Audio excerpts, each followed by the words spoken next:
It's 2:30 in the morning on June 1st, 1997, and 11 tree defenders are in the midst of scrambling up the walnuts, the sweet gums, the old trees of Eugene.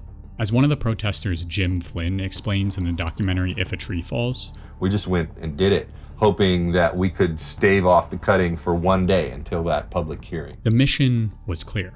All they had to do was stay in those trees for 24 hours. The 11 activists handcuffed their hands around those trees in high-up branches and prepared to weather the storm.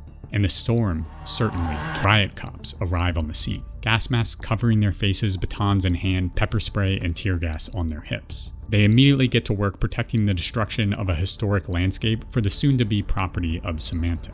Police push, drag, and rip people away from the fenced-in lot that is home to the ancient trees, while another group of cops set up the cherry pickers. Like unfeeling machines of the state, the cops then subject the protesters to chemical torture until they relent.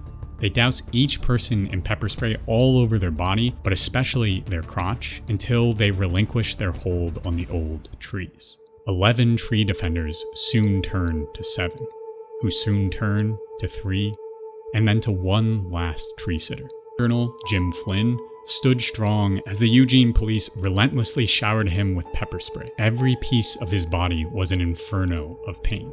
He just had to hold out for the rest of the day. And for 8 hours, Flynn bore excruciating pain to save the tree that he now hugged. But the chemical fire that burned white hot all over his skin and eyes reached a tipping point. Jim Flynn had endured enough torture.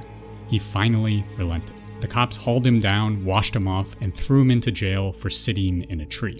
And as Flynn rode in the back of the police van to the jail, the last sweet gum fell. Paradise could now be paved for a parking lot.